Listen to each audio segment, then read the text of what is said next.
بسم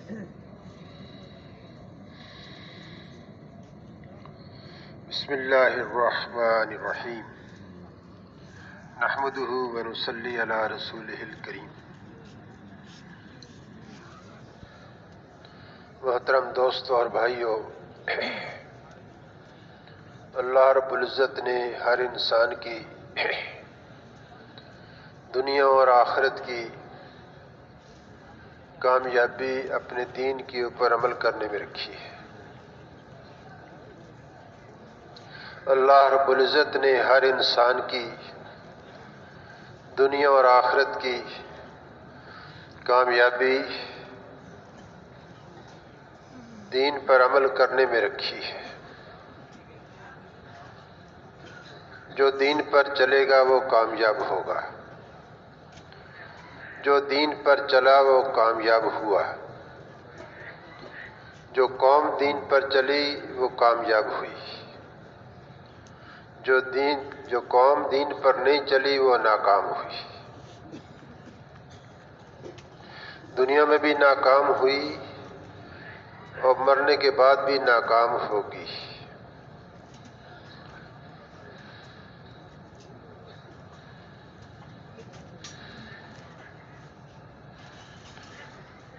دین دنیا اور آخرت کے اندر اللہ رب العزت نے آدم علیہ السلام سے لے کر قیامت تک جتنے انسان آئیں گے سب کے لیے کامیابی کا معیار بنایا ہے۔ دنیا کی کوئی چیز، ملک، مال، عزت، عہدہ، منصب،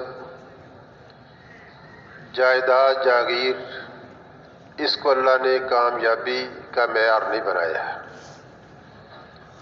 ہاں، ان چیزوں کے ہوتے ہوئے اگر دین پر چل رہا ہے تو پھر وہ دنیا میں بھی کامیاب ہے، مرنے کے بعد بھی کامیاب ہے۔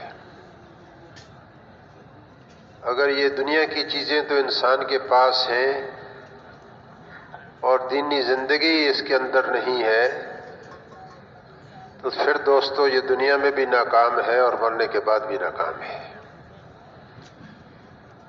یہ ایک چیز آدم علیہ السلام سے لے کر قیامت تک آنے والے سارے انسانوں کے لیے ہے۔ اور دین آتا ہے محنت سے زندگیوں کے اندر، محنت کے بغیر دین زندگیوں کے اندر نہیں آتا۔ دنیا کے اندر اللہ نے اسباب کو پھیلایا ہے، ہر چیز کا وجود میں آ جانا اس لائن کے سبب کے اختیار کے ساتھ ہوتا ہے۔ جو چیز بھی وجود کے اندر آتی ہے اس چیز کے حاصل کرنے کا جو سبب ہے اس کو اختیار کیا جاتا ہے تو پھر وہ چیز حاصل ہوتی ہے۔ اللہ رب العزت کی ایک عام سنت ہے کہ اسباب کے ذریعے سے اللہ رب العزت نتیجہ نکالتے ہیں چیزوں کی شکل میں اور محاصل ملتا ہے۔ تو میرے دوستو اور بھائیو، اگر دنیاوی اعتبار سے دیکھا جائے تو کھیتی باڑی کی محنت کا ایک سبب ہے، اس سبب کو جب اختیار کیا جاتا ہے تو پھر اللہ پاک اناج عطا فرماتے ہیں، کھانے کی چیزیں عطا فرماتے ہیں۔ اگر سبب اختیار نہ کیا جائے، اللہ قادر تو ہیں اس بات پر کہ بغیر کھیتی باڑی کی محنت کے، زراعت کی محنت کے اللہ پاک کھانے پینے کی چیزیں میسر کر دیں، لیکن اللہ پاک کی سنت یہ نہیں ہے، اللہ کی قدرت ہے۔ اگر اولاد حاصل کرنی ہو تو شادی کے سبب کو اختیار کرنا پڑتا ہے، اور شادی کے سبب کو اختیار نہیں کریں گے تو دوستو اور بھائیو اولاد نہیں ملتی۔ اللہ رب العزت قادر ہے اس بات پر کہ بغیر شادی کے سبب کو اختیار کیے اللہ اولاد دے دیں یا انسان کو خلقت کر دیں، جیسے آدم علیہ السلام کو اللہ رب العزت نے بغیر شادی کے سبب کے تنہا اللہ نے اپنی قدرت سے آدم علیہ السلام کو پیدا فرمایا۔ نظام کائنات کے خلاف اللہ رب العزت نے آدم علیہ السلام کے پہلو سے اماں حوا علیہ السلام کو پیدا کیا ہے۔ ہم کیا دیکھتے ہیں کہ ہمیشہ مادہ بچے کو جنم دیتی ہے، لیکن یہاں کے نظام کے خلاف اللہ پاک نے آدم علیہ السلام مرد ہیں، ان سے اللہ پاک نے ان کے پہلو سے اماں حوا کو پیدا کیا۔ اللہ کی قدرت ہے۔ عیسیٰ علیہ السلام کو اللہ رب العزت نے بغیر باپ کے پیدا فرمایا، یہ اللہ کی قدرت ہے۔ اللہ رب العزت نے اپنی قدرت کا اظہار تو کبھی کبھار کیا، لیکن اللہ کی سنت بدلتی نہیں ہے، نہ اللہ کی سنت کے اندر تحویل ہوتی ہے۔ تو جس لائن کا ہم نفع حاصل کرنا چاہتے ہیں یا کامیابی حاصل کرنا چاہتے ہیں، اس لائن کی محنت کو اختیار کرنا پڑتا ہے۔ اگر ہم مختلف قسم کے پھل لینا چاہتے ہیں تو باغبانی کی محنت ہے، باغبانی کی محنت کریں گے تو پھر اللہ پاک ہمیں پھل دیتے ہیں۔ لیکن مریم علیہ السلام عبادت خانے میں تھیں، زکریا علیہ السلام ان کی دیکھ بھال کیا کرتے تھے۔ ان کے پاس جاتے ہیں تو دیکھتے ہیں کہ پھل پڑے ہوتے تھے۔ زکریا علیہ السلام پوچھتے ہیں کہ اے مریم، یہ پھل کہاں سے آئے؟ تو عرض کرتی تھیں کہ یہ میرے اللہ کی طرف سے ہے، اللہ نے دیے۔ علماء فرماتے ہیں کہ ایسے پھل ہوتے تھے کہ جن پھلوں کا وہ موسم بھی نہیں ہوتا تھا، بغیر کسی واسطے کے سبب کے اللہ پاک مریم علیہ السلام کو پھل کھلاتے ہیں۔ اللہ کی قدرت تھی۔ ایسے ہی دوستوں اور بھائیوں، اگر ہم اور آپ مختلف قسم کی مصنوعات حاصل کرنا چاہتے ہیں تو صنعت کے سبب کو اختیار کرنا پڑتا ہے۔ کپڑا لینا چاہتے ہیں تو کپڑے کی محنت، کپڑے کی صنعت، برتن لینا چاہتے ہیں تو برتنوں کی صنعت ہے نا جی۔ اور دوستوں اور بھائیوں، چیزوں کو حاصل کرنے کے لیے مصنوعات کی چیزوں کی صنعت کو اختیار کرنا پڑتا ہے۔ تو جیسے دنیا دارالاسباب ہے، ایسے ہی اللہ رب العزت نے انسانوں کے دلوں کے اندر دین آ جائے، لوگ انسان لوگ اللہ کو پہچاننے والے بن جائیں، اس کے لیے اللہ پاک نے حضرات انبیاء علیہ الصلوۃ والسلام کی محنت کو سبب کا درجہ دیا ہے۔ تو نبی والی محنت کے سبب کو اختیار جب کیا گیا تو اللہ نے نبیوں کی محنت کو سبب کا درجہ دے کر اللہ پاک نے لوگوں کو ہدایت عطا فرمائی۔ ہدایت تو اللہ ہی دیتے ہیں۔ جیسے کھیتی باڑی کی محنت کی جاتی ہے، سبب اختیار کیا جاتا ہے، کھیتیاں تو اللہ ہی اگاتے ہیں، اناج تو اللہ ہی دیتے ہیں۔ باغبانی کی محنت کو سبب اختیار کیا جاتا ہے تو پھل تو بھی اللہ ہی لگاتے ہیں۔ باغبان، باغ میں محنت کرنے والا، وہ تو پھل نہیں لگاتا، پھل تو اللہ اپنی قدرت سے لگاتے ہیں۔ ایسے ہی دوستوں اور بھائیوں، ایک تجارت کی محنت ہے جس سے مال حاصل ہوتا ہے۔ تو دوستوں بھائیوں، تجارت کی محنت تاجر کرتے ہیں، لیکن بھائی اس کے اندر سے مال تو اللہ ہی عطا فرماتے ہیں۔ ایک ہی لائن کے دو تاجر ہیں، ساتھ ساتھ ان کی دکانیں ہیں، ایک کی تجارت سے اس کو نفع ہو رہا ہے، دوسرے کی تجارت خسارے میں جا رہی ہے۔ تو کرنے والی ذات کون ہے؟ اللہ کی ذات ہے۔ نفع دینے والی ذات تجارت کی شکل سے، مال کی شکل میں تو اللہ کی ذات ہے۔ ایسے ہی دوست اور بھائیوں، حضرات انبیاء علیہ الصلوۃ والسلام نے دنیا کے اندر محنت کی، جس کے نتیجے میں اللہ رب العزت نے لوگوں کو دین پر چلنے کی استعداد پیدا کی۔ ہاں، جن کے مقدر کے اندر ہدایت تھی، اللہ نے ان کو ہدایت دی۔ جو محروم اور شقی بدبخت تھے، وہ ہدایت سے محروم رہے، تو ہدایت اللہ کے ہاتھ میں ہے، نتیجہ اللہ کے ہاتھ میں ہے۔ زراعت کی محنت سے تو اناج ملتا ہے، تجارت کی محنت سے دوستوں اور بھائیوں مال ملتا ہے، باغبانی کی محنت سے پھل ملتے ہیں، صنعت کاری کی محنت سے مصنوعات ملتی ہیں۔ ایسے میرے دوستوں اور بھائیوں، حضرات انبیاء علیہ السلام کی مبارک محنت سے اللہ پاک دین پر چلنے کی ہدایت عطا فرماتے ہیں، اللہ ہدایت عطا فرماتے ہیں۔ قانون کی محنت کا نتیجہ سیاست، باغبانی کی محنت کا نتیجہ پھل، تجارت کی محنت کا نتیجہ مال، اور صنعت کاری کی محنت کا نتیجہ مصنوعات، چیزیں۔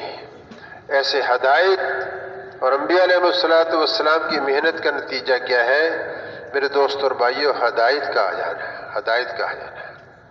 تو ہدایت وہ مبارک نعمت ہے، وہ نور ہے، وہ رہنمائی ہے، وہ اللہ کی طرف سے رہنمائی ملتی ہے جس پر انسان دین پر چل کر دنیا اور آخرت کی کامیابی کو حاصل کرتا ہے۔ تو دنیا اور آخرت کی جو کامیابی ملے گی یہ ہدایت کی محنت سے ملے گی۔ ہدایت کی محنت کا نام دعوت ہے، دعوت ہے۔ تو سارے انبیاء علیہ السلام ہدایت کی محنت لے کر آئے، دین کی محنت لے کر آئے۔ ان کی محنت کے نتیجے میں جن کے مقدر میں ہدایت تھی، اللہ نے ان کو ہدایت عطا فرمائی۔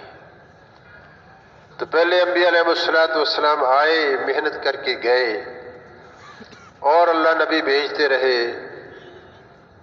ایک ایک وقت کے اندر کئی نبی بھی آئے، بلکہ ایسا ہوا کہ باپ بھی نبی ہے، بیٹا بھی نبی ہے، خود بھی نبی ہے اور بھائی بھی نبی ہے نا جی۔ کوئی بھی نبی یہ خاص قبیلے کے لیے، کوئی خاندان کے لیے، اور کوئی علاقے کے لیے، کوئی محدود زمانے کے لیے۔ سارے انبیاء علیہ السلام کے اختتام پر اللہ پاک نے جناب رسول اللہ صلی اللہ علیہ وسلم کو مبعوث فرمایا۔ آپ صلی اللہ علیہ وسلم پر اللہ نے حضرات انبیاء علیہ السلام کا دنیا کے اندر مبعوث فرمانا اللہ نے ختم فرما دیا۔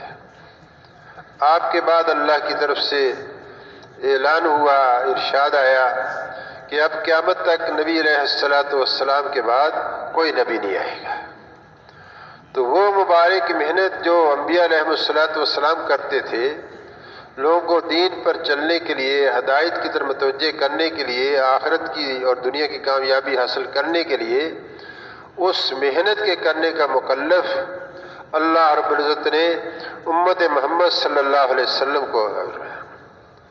تو ہماری اور آپ کی جو بعثت ہے نبیوں والے مقصد پر ہے، بلکہ صحیح معنوں کے اندر آپ صلی اللہ علیہ وسلم جس مقصد کے لیے دنیا کے اندر مبعوث ہوئے، اللہ رب العزت نے اس امت کے ہر فرد، مرد اور عورت کو آپ صلی اللہ علیہ وسلم والے مقصد پر اس کی بعثت کی ہے۔ ہم اور آپ کا دنیا کے اندر آنے کا وہی اصلی مقصد ہے جو نبی علیہ السلام کی زندگی کا مقصد تھا۔ اس مبارک محنت کو ہم اختیار کریں گے جس محنت کو آپ صلی اللہ علیہ وسلم نے کیا اور آپ کے صحابہ رضی اللہ عنہم اجمعین نے کیا۔ تو اس محنت کو میرے دوستوں اور بھائیوں سیکھنا ہر مسلمان کی ذمہ داری ہے، اور اس محنت کو عملی طور پر اختیار کرنا ہماری اور آپ کی ہر مسلمان کی ذمہ داری ہے، اور ہر مسلمان کو اس محنت کا محنتی بنانا ہماری اور آپ کی ہر مسلمان کی ذمہ داری ہے۔ جیسے اور چیزوں کے بارے میں ہم سے آخرت میں سوال کیا جائے گا، جیسے قبر کے سوالات ہیں، آپ کا رب کون، آپ کا دین کیا، محمد صلی اللہ علیہ وسلم کے بارے میں کیا جانتے ہیں، میدان محشر میں اللہ اکبر زندگی کیسے گزار کر آئے، جوانی کیسے گزار کر آئے، مال کیسے کمایا، خرچ کیسے کیا، اور جو دین کا علم تمہارے پاس ہے اس پر کیا عمل کر کے آئے، جہاں یہ سوالات ہوں گے، یہ امت بھی مسئول ہے اس مبارک محنت کی، جس مقصد کے لیے اللہ رب العزت نے، جس محنت کے لیے اللہ نے ہمیں اور آپ کو حضور صلی اللہ علیہ وسلم کی امت کے اندر پیدا کیا ہے۔ تو ہم اور آپ سارے کے سارے آخرت میں اللہ کے حضور میں جواب دیں ہیں۔ جیسے انبیاء علیہ الصلوۃ والسلام سے پوچھا جائے گا، ایسے اس امت سے بھی سوال کیا جائے گا کہ آپ کے ذمے جو محنت لگائی تھی اس محنت کو کیا کیا ہے۔ تو میرے دوست اور بھائیوں، اس مبارک محنت کو ہم نے سیکھنا بھی ہے اور ہر مسلمان کو سیکھنے والا بنانا بھی ہے۔ تو بزرگ فرماتے ہیں کہ اس محنت کی دو جز ہیں، ایک اجتماعیت ہے اور دوسری نقل و حرکت ہے۔ ایک اجتماعیت اور دوسری نقل و حرکت ہے۔ اجتماعیت کیا ہے؟ کہ ہم میں سے ہر مسلمان اس بات کا ذمہ دار ہے کہ ایسی محنت کرے کہ جس محنت کو اختیار کر کے ہر دنیا کے اندر آنے والا قیامت تک کا انسان اللہ کے ہاں سے ہدایت کو حاصل کرے اور دین پر چلنے کی اپنے اندر استعداد پیدا کرے، تاکہ دنیا اور آخرت کی اس کو کامیابی مل جائے۔ ایک تو ہے اجتماعیت اور دوسری ہے نقل و حرکت۔ نقل و حرکت جیسے حضرات انبیاء علیہ الصلوۃ والسلام اور آپ صلی اللہ علیہ وسلم لوگوں کے پاس چل کر جاتے تھے، نقل و حرکت وجود میں لاتے تھے، ذات کے اعتبار سے بھی اور اپنے ساتھیوں کے اعتبار سے بھی، خاص طور پر جناب رسول اللہ صلی اللہ علیہ وسلم۔ تو اجتماعیت یہ ہے کہ اس کے لیے مسجد کے اندر مشورے ہوں، گھر گھر میں مشورے ہوں، اس بات کی فکر کی جائے کہ ساری دنیا کے اندر جتنے انسان قیامت تک آئیں گے سارے کے سارے کیسے دین پر چلنے والے بنے، کیسے وہ محنت وجود کے اندر آئے جس محنت کے اختیار کرنے سے اللہ پاک دین پر چلنا آسان کرتے ہیں۔ اس کے لیے دوستو اور بھائیوں، گھروں میں بیٹھ کر مشورے کرنا، جیسے آپ صلی اللہ علیہ وسلم اپنے صحابہ کے ساتھ مشورے کیا کرتے تھے، آپ صلی اللہ علیہ وسلم اپنی ازواج مطہرات کے ساتھ بھی مشورہ کیا کرتے تھے، مسجدوں کے اندر بیٹھ کر مشورے کیے جاتے تھے۔ آپ صلی اللہ علیہ وسلم کی محنت میں سب سے بنیادی چیز میرے دوستوں اور بھائیوں وہ اجتماعیت ہے، مشورہ کرنا ہے نا جی۔ مشورہ ہو رہا ہے مسجد نبوی کے اندر نجد کی طرف جماعت کیسے بھیجی جائے، یمن میں جماعت کیسی بھیجی جائے، حبشہ میں جماعت کیسے بھیجی جائے، مختلف علاقوں کے اندر جماعتوں کو بھیجنے کی شکلیں سوچی جاتی تھی، خود کہاں کہاں جائیں اور پھر کس کس کو کس علاقے کے اندر بھیجا جائے۔ تو میرے دوستوں اور بھائیوں، اجتماعیت قائم ہوگی مشورے سے۔ اب اس مشورے کے اندر مسجد کے مشورے میں بیٹھنا، گھر کے مشورے کے اندر بیٹھنا اور پھر جماعتوں کی شکل کے اندر نکل کر روزانہ مشورے کی شکل اختیار کرنا، مقام پر رہ کر بھی اور جماعتوں میں چلتے ہوئے بھی۔ تو مشورے سے میرے دوستوں اور بھائیوں آپس میں جوڑ بھی پیدا ہوگا اور اللہ رب العزت کے ہاں سے ایسی چیزیں اللہ پاک انشاءاللہ نصیب فرمائیں گے کہ کیسے فلاں علاقے والوں کو، فلاں بستی والوں کو، فلاں شہر والوں کو کیسے مسلمانوں کو اس محنت پر ڈالا جائے۔ تو مشوروں کے اندر اللہ نے خیر رکھی ہے۔ مشورہ بنیاد بنتا ہے۔ کوئی بچہ پیدا ہوتا ہے اس کے لیے مشورہ کیا جاتا ہے، اس کو ڈاکٹر بنانا ہے، اس کو انجینئر بنانا ہے، اس کو ایڈوکیٹ بنانا ہے، اس کو تاجر بنانا ہے، مشورے کیے جاتے ہیں نا جی۔ ہر کاروباری مشورہ کرتا ہے میرا کاروبار کیسے بڑھے، ہر فیکٹری والا مشورہ کرتا ہے میری فیکٹری کیسے نفع بخش ہو، کیسے اس سے نفع ملے۔ تو مشورہ گھروں کے اندر کرنا، مسجدوں میں بیٹھ کرنا، جماعتوں کے نکل کر کرنا میرے دوستوں اور بھائیوں یہ بنیاد بنتا ہے نقل و حرکت کے وجود میں لانے کا، نقل و حرکت کے وجود کے اندر لانے کا۔ تو بھئی جب ہم اور آپ اللہ کی دین کی خاطر گھروں میں بیٹھ کر مسجدوں میں بیٹھ کر مشورہ کریں گے، اللہ اکبر، حدیث پاک کا مفہوم ہے دین کی خاطر ایک گھڑی کی فکر کر لینا 60-70 سال کی عبادت سے زیادہ افضل ہے۔ تو بھئی جب مسجد کے مشورے بیٹھیں گے اور اعمال کا مشورہ کریں گے، ہر مسلمان کو دین پر لانے کی محنت کا فکر کریں گے، تو آدھا گھنٹہ لگ جائے گا، تو میرے دوست اور بھائیو اللہ کے ہاں سے کتنا اجر ملے گا، اور اللہ پاک کی طرف سے رحمت نازل ہوگی، اور اللہ ہمیں انشراح نصیب فرمائیں گی۔ اور جب سارے عالم کی انسانوں کی ہدایت کی نیت کر کے بیٹھیں گے، تو میرے دوست اور بھائیو اس کا اثر اللہ پاک قیامت تک آنے والے انسانوں اور زمانوں پر ڈالے گا، اور اللہ پاک یہاں سے اس مشورے میں بیٹھنے والوں کو اجر بھی اللہ پاک ساری دنیا کے اندر ہدایت کے آنے کا اللہ عطا فرمائیں گے۔ یہ ہے ہمارا سرمایہ آخرت، اس سے اللہ پاک ہمیں دنیا میں کامیابی دیں گے اور مرنے کے بعد بھی کامیابی دیں گے۔ تو وہی دوسری بات نقل و حرکت ہے۔ اس مشورے کے نتیجے کے اندر میرے دوستو ہم گھر گھر جا کر دعوت دینے کی فکر کریں گے، گھر گھر جا کر فرد تک جا کر دعوت دینا۔ حضرات فرماتے ہیں کہ بالغ مرد جتنے ہیں مسجد کی جماعت اس کی فکر کرے کہ ہر مسلمان کا تعلق مسجد کے ساتھ جڑ جائے، ابتدائی درجے کے اندر وہ نماز پڑھنے والا بنے، اور پھر تعلیم میں بیٹھنے والا بنے، اور پھر اللہ کے راستے کی جو نقل و حرکت ہے اپنے مقامی گشتوں کے اندر، مشوروں کے اندر اور بیرونی گشتوں کے اندر شرکت کرے، حتیٰ کہ اتنا جذبہ بن جائے کہ وہ 3 دن کی جماعت میں جانے والا بنے، چلا 4 مہینے کے لیے نکلے، اور پھر اللہ پاک توفیق عطا فرما دے تو وہ پھر پوری دنیا کے اندر اس محنت کو لے کر جانے والا بنے۔ تو ہر مسلمان کو اس محنت کا محنتی بنانا ہے نا جی۔ تو نقل و حرکت کیا ہے؟ مسجد سے نکل کر مشورہ کر کے، گھر سے نکل کر مشورہ کر کے دوستو ایک آدمی کے پاس جانا، اس کو اس بات کا سمجھانا کہ دنیا کے اندر کیوں آئے ہیں، اللہ نے کس لیے بھیجا ہے۔ جیسے رات بڑی تفصیل سے بات آئی، اللہ نے ہر انسان کو، بحیثیت انسان کو اللہ رب العزت نے اپنی بندگی اور عبادت کے لیے پیدا کی ہے۔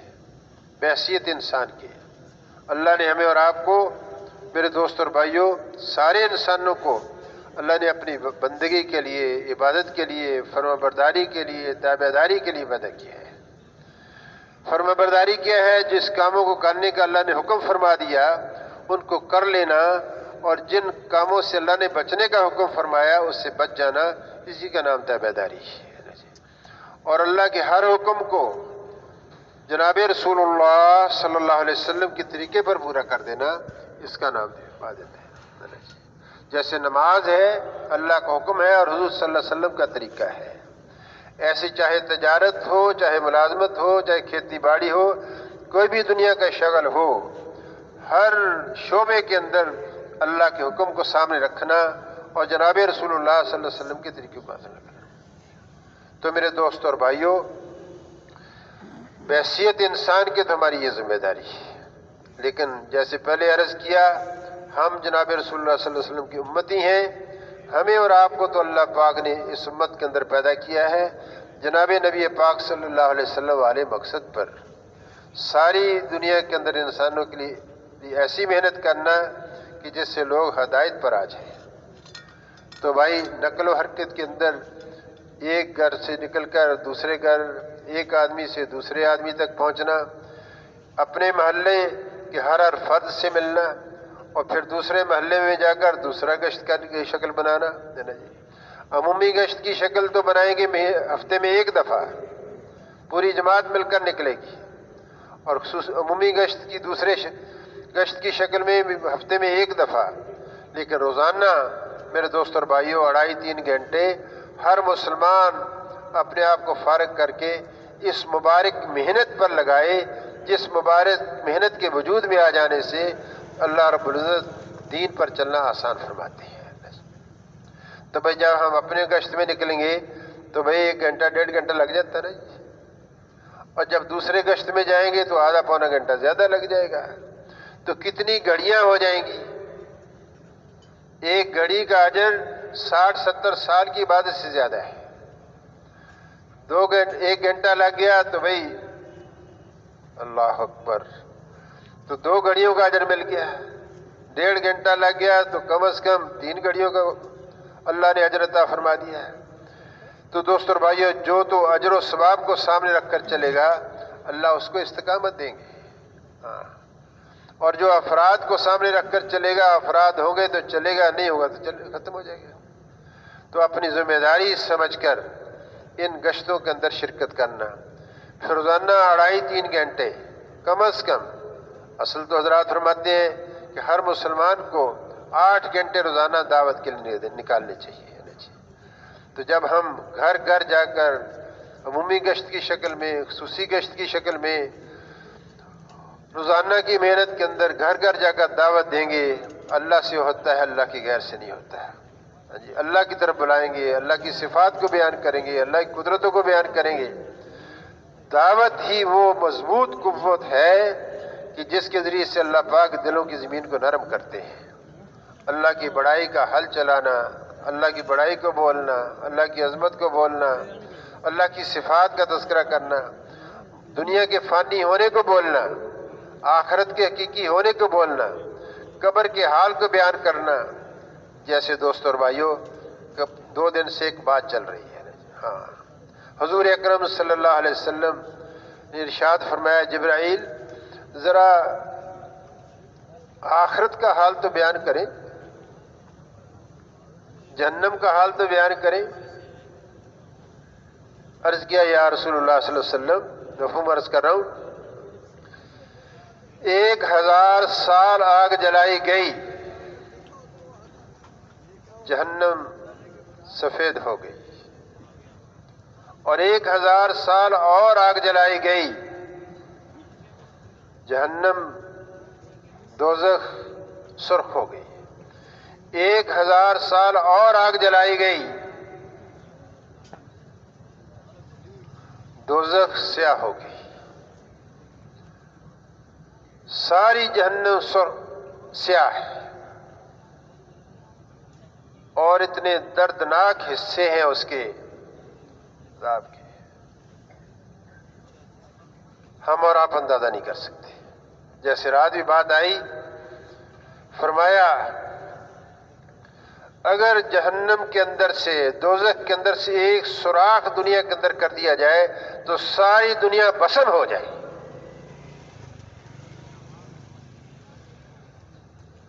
اور جہنم کی زنجیروں میں سے ایک زنجیر دنیا بھر کے پہاڑ جمع کر کے اس پر رکھ دیا جائے تو سارے پہاڑ پگھل کر میدان بن جائے.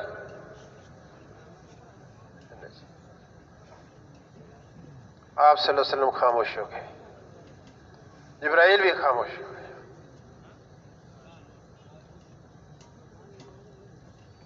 پھر جبرائیل علیہ السلام نے اس کی درجے بیان فرمائے. سب سے دردناک، سب سے زیادہ اذیت دینے والا، سب سے زیادہ عذاب والا حصہ سب سے نیچے ہے. اس کا نام حاویہ ہے. اس میں کون ہوگا؟ عرض کیا، اس کے اندر منافقین ہوں گے.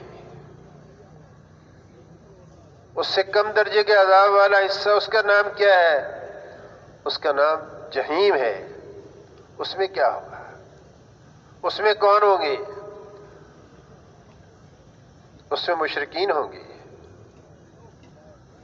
سب سے کم عذاب والا حصہ کون سا ہوگا؟ وہ سب سے اوپر والا، جس کو جہنم کہتے ہیں.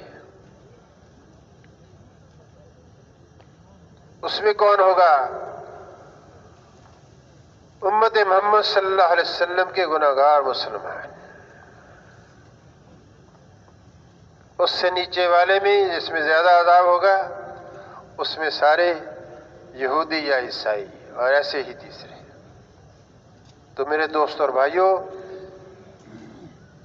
جہنم کے حال کو بیان کرنا، قبر میں مردے کے ساتھ کیا ہوتا ہے اس کو بیان کرنا، مٹ جانے والی دنیا کا تذکرہ کم، باقی رہنے والی آخرت کا تذکرہ جتنا گھر گھر جا کر کریں گے، فرد فرد پر جا کر کریں گے، اللہ رب العزت دلوں کی زمین کو نرم کریں گے اور دین پر چلنے کی استعداد پیدا کریں گے. اور پھر بھائی نقل و حرکت میں وجود میں لا کر دعوت دینا، تعلیم کے حلقے لگانا۔ اللہ نے کیا ارشاد فرمایا، نبی علیہ الصلوۃ والسلام نے کیا ارشاد فرمایا، اس عمل کی کیا قیمت ہے، اس عمل کے چھوڑنے کی کیا سزا ہے۔ جیسے سچ پر چلے گا، سچ بولے گا، اللہ اس کو نجات دیں گے۔ جس نے جھوٹ بولا وہ ہلاک ہو گیا۔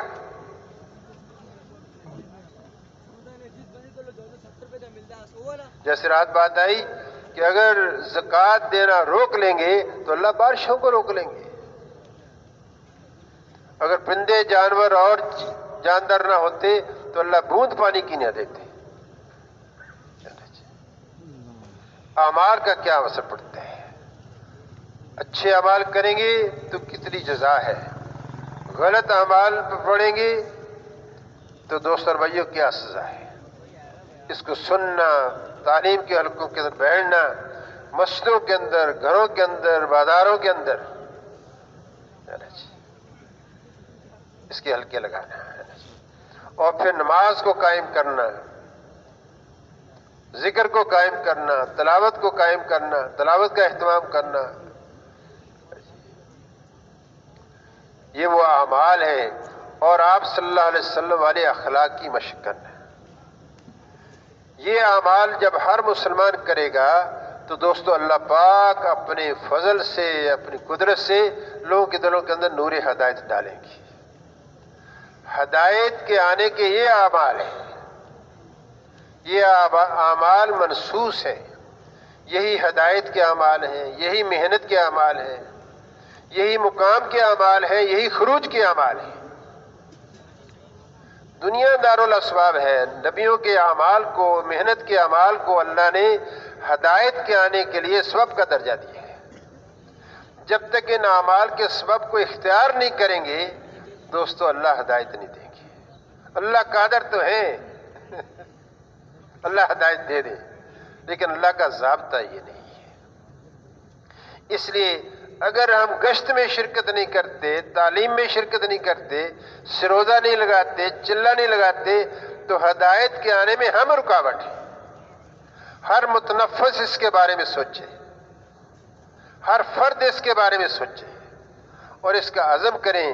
مقام بھی ان کی نقل و حرکت کے اعمال اور مقام پر یہ سارے اعمال ان کو بھی اہتمام سے کریں گے، اور اللہ پاک ہم سب کو توفیق عطا فرما دے، سروزوں میں نکل کر، چلوں میں نکل کر، 4 مہینے میں جا کر ہر مسلمان خود بھی اعمال کریں گے، ہر مسلمان کو ان اعمال کے کرنے والا بنائیں گے، حتیٰ کہ جہاں تک ہم خود جا سکتے ہوں ہم خود اللہ کے دین کی دعوت کو لے کر ان اعمال کو وجود میں لانے کے لیے پھریں گے پورے ملک کے اندر، اور میرے دوست اور بھائیوں جہاں ہم نہیں جا سکیں گے اپنے مسلمان بھائیوں کو تیار کر کر کے پوری دنیا کے اندر بھیجیں۔